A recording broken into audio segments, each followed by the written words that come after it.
Hello student, आज हम चर्चा करेंगे कक्षा 8 के प्रथम वर्कशीट मूल्यांकन 21-22 के विषय विज्ञान हिंदी माध्यम पर चर्चा करेंगे। जैसे चित्र में दिख रहा है, विद्यार्थी का नाम वर्कशीट में, फिर पिता का नाम लिखना है, फिर शाला का नाम लिखना है, फिर कक्षा लिखनी है। यह जो वीडियो बना रहा है मैंने खंड आ का बनाया है। आपको दो वीडियो होंगे, खंड आ और खंड बा। खंड आ में 16 प्रश्न है और खंड बा में 2 प्रश्न है। तो यह वीडियो खंड आ के ऊपर मैंने बनाया है। तो सबसे पहला जो प्रश्न है, खंड आ का पहला प्रश्न है, गुड़हल के पुष्प को अम्लीय विलयन रखने विलयन किस रंग का हो जाता है? तो ये गुलाबी रंग का हो जाता है और क्षारीय विलयन में ये हरा रंग का होता है। तो ये आप अच्छी तरीके से याद कर लेना। फिर अगला है, वसा का पूर्ण रूप पाचन किस अंग में होता है? फिर आमाशय, मुख, शुद्रांत, वेदांत। तो किस में होता है? शुद्रांत में होता है। फिर अगला नेक्स्ट है कि दंत विशेषज्ञ मरीजों जो में दांतों को देखने के लिए किस दर्पण का प्रयोग करते हैं? तो अवतल दर्पण का प्रयोग करते हैं। फिर नेक्स्ट है कि मार्च माह में अधिकतम तापमान के परिवर्तन ग्राफ द्वारा दर्शाया गया है। तो एक्स अक्ष पर दिनांक, वाई अक्ष पर तापमान दर्शाया गया। एक्स अक्ष और वाई अक्ष पर तो दिनांक अधिकतम तापमान का सही योग में क्या है? तो 3 मार्च को जो है, जो ताप है सबसे ज़्यादा 26 डिग्री सेंटीग्रेड। तो दिख ही रहा ताप सबसे ज़्यादा कहाँ है? 26। अधिकतम तापमान इसमें आपको दिख भी है 26 है, तो 3 मार्च को इसका आंसर दूसरा भी सही है। फिर अगला है कि दो द्रव हैं आ और बा, विद्युत चालन की जांच करने के लिए संप्रेषित का प्रयोग किया गया। देखा गया है संप्रेषित का बल्ब द्रव आ में चमकीला हुआ है ना, इसमें चमकीला हुआ और द्रव बा में अत्यंत धीमा हुआ। निम्नलिखित में से कौन सा कारण है? तो कारण यही है कि जो द्रव आ है इससे अच्छा चालक है, मतलब इसकी तुलना में ये अच्छा चालक है, मैं जिसमें विद्युत धारा अच्छे से प्रभावित हो रही। तो इसका आंसर भी बी सही है। चाल का मूल मात्रा क्या है? मीटर प्रति सेकंड है। फिर चाल बराबर दूरी बटे समय होता है, तो दूरी का मात्रक मीटर हुआ और समय का मात्रक सेकंड हुआ। इस प्रकार इसका मात्रक 2 मीटर प्रति सेकंड। फिर अगला है, पहली ने चित्रानुसार वृत्ताकार डिस्क की साइज छोटा सा लट्टू बनाया जिस पर इन धनुष में 7 वर्ण का पेंट किया है। जब लट्टू घूर्णन करता है तो वह किस रंग का दिखाई देता है? तो आप जैसे ही 7 रंग एक गत्ते पर बनाए, उस तेज स्पीड में घुमाएंगे तो हमें कोई भी रंग नहीं दिखता, हमें सफ़ेद रंग दिखता है। तो प्रश्न नंबर 7 का सी आंसर सफ़ेद।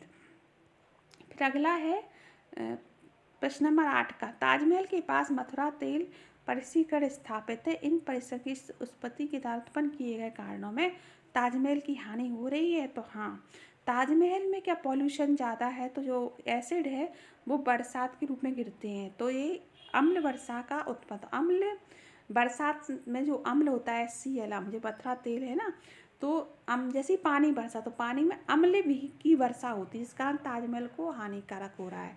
तो इसका ये प्रभाव यही है, अम्ल वर्षा का उत्पन्न होना। फिर अगला है नेक्स्ट, भौतिक एवं रासायनिक परिवर्तन का एक उदाहरण सहित बताना है।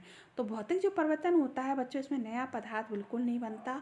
जैसे बर्फ़ से पानी का बनना, जब बर्फ़ थी तब भी वो पानी थी, और जब पानी बना तो पानी से अपनी मूल वो जो अवस्था है भौतिक गुण उसको नहीं खोया। या फिर कागज़ के टुकड़े करना, तो कागज़ के टुकड़े पर रहा तो कागज़ ही नहीं। इसी प्रकार रासायनिक परिवर्तन में क्या होता है? नया पदार्थ बनता है। तो कागज़ के टुकड़े किए तो भौतिक परिवर्तन, और कागज़ और लकड़ी को अगर हमने जलाया है तो वो एक रासायनिक परिवर्तन, क्योंकि जल के वो क्या बन गई? राख। इसी प्रकार दूध से दही का बनना, ये भी एक रासायनिक परिवर्तन है।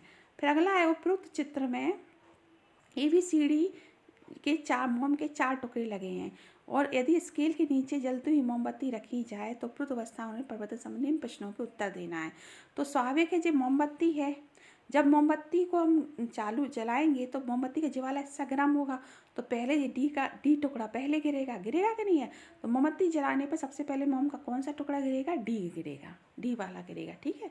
नेक्स्ट है, इस प्रक्रम में चालन की कौन सी विधि होती है? तो 3 विधि होती है, चालन, समहन और विकर्ण। तो इसमें कौन सी विधि का प्रयोग किया गया है? चालन विधि का प्रयोग किया गया है। चालन विधि का प्रयोग किया गया। फिर प्रकाश संश्लेषण प्रक्रिया में रासायनिक समीकरण द्वारा स्पष्ट करना। तो जो फोटोसिंथेसिस की जो क्रिया है उसका रासायनिक समीकरण है 6CO2 6H2O, फिर बना 6HH12O6 6CO2। मतलब और कार्बन डाइऑक्साइड प्लस पानी, क्लोरोफिल और सूर्य के प्रकाश में क्रिया हुई तो क्या बना, ग्लूकोज और ऑक्सीजन बाहर निकली। तो अपन को पता ही है कि जो पौधे हैं ऑक्सीजन को निकालते हैं और CO2 को लेते हैं। तो इस तरीके से आपको याद होना चाहिए कि फोटोसिंथेसिस क्रिया में CO2 बाहर निकलती है और पेड़ पौधे CO2 लेते हैं। CO2 प्लस पानी के साथ क्रिया करके ग्लूकोज बनता है। फिर अगला नेक्स्ट है प्रश्न नंबर 12 पे आते हैं। कोई सरल लोलक 20 दोलन पूरे करने में 42 सेकंड का समय लेता है तो लोलक का आवर्तकाल बताइए। तो बच्चों आवर्तकाल क्या क्या होता है, एक दोलन को पूरा करने में समय आवर्तकाल कहलाता है। तो आवर्तकाल का जो सूत्र होता है समय बटे दोलन। तो क्योंकि अपन को एक दोलन का समय निकालना, सीधी सीधी भाषा में अपन ये कहेंगे कि 20 दोलन को 42 सेकंड का लग रहा है तो एक दोलन में कितना समय लगेगा, तो ये अपन को ज्ञात करना है। तो अब तो आपको समझ में ही आ गया होगा। तो आवर्तकाल बराबर समय बटे दोलन, तो 42 बटे 20 करेंगे तो आंसर आएगा 2 सही 1 बटे 10 आंसर आ जाएगा।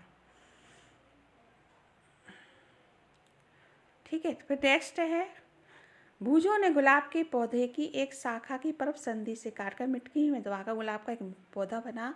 यह पादप की कौन सी विधि है, कायक प्रवर्धन विधि है। इस विधि से क्या फ़ायदे, इस विधि से 2 फायदे होते हैं। एक तो पेड़ पौधा की जो ग्रोथ है जल्दी होती है और पेड़ पौधे अपने जो होते हैं जिनमें लैंगिक जनन नहीं होता वो इस विधि के द्वारा नए पौधे का अंकुरण करते हैं। तो ये इस गुलाब में होता है। तो गुलाब का आपने देखा होगा कलम काट के लोग वहाँ लगाते हैं। फिर अगला प्रश्न है 13 हो गया। अब 14वें पे आते हैं, मानव पाचन तंत्र का नामांकित चित्र बनाइए। मानव पाचन तंत्र के प्रमुख भागों के नाम लिखना है। तो बच्चों इसमें आपको चित्र बनाना है। ये चित्र है, ये तो इसके मुख्य भागों के नाम लिख रहा है। तो मुख्य गोयिका, लाल ग्रंथि, ग्रसिका, ये यकृत है, पित्ताशय है, आमाशय है, ये अग्नाशय है, ये शुद्रांत है, ये शुद्रांत वहीं वसा का पूर्ण रूप से पाचन होता है, बृहदांत है और ये मलाशय है। ठीक है, इस प्रकार ये चित्र है। तो ये आपको बनाना है तो अच्छे से आप बना लेना अपनी वर्कशीट में। फिर अगला प्रश्न नंबर 15 है, नीचे विद्युत अवरोध के प्रतीक चिन्ह दिए जिसकी सहायता से बंद परपथ और खुला परपथ का आरेख खींचना है और किस परपथ में बल्ब जलेगा। तो आपको बंद परपथ और खुला परपथ, तो ये बंद परपथ जो होता है जिसमें पूरे चक्र में विद्युत का प्रवाह होता है, मतलब एक तरह से विद्युत धारा का प्रवाह होना, तो बंद परपथ में बल्ब जलेगा। तो ये बनाया है मैंने, इसमें अपन सेल है, ये कुंजी है, ये बल्ब है, तो जल रहा। खुला परपथ में ये खुला हो जाएगा तो धारा का प्रभाव कैसा होगा, रुक गया, तो खुले परपथ में बल्ब नहीं जलेगा। इस प्रकार ये पूरा हो गया। अगला लास्ट प्रश्न होगा, रक्त में पाए जाने वाले प्रमुख घटकों के नाम लिखिए तथा रक्त परिसंचरण तंत्र की व्यवस्था चित्र को समझाइए। तो जो रक्त में पाए जाने मतलब रक्त किन किन चीज़ों से मिलकर बनता है, तो रक्त में एक सबसे पहली कोशिका होती है लाल रक्त कोशिका, फिर दूसरी श्वेत रक्त कोशिका जो WBC बोलते हैं और प्लेज्मा। इन तीनों से रक्त बनता है और रक्त का जो लाल रंग होता है वो हीमोग्लोबिन के कारण होता है। और रक्त परिसंचरण तंत्र का चित्र है बच्चों, ये पेपर में तो आपको चित्र बनाना है।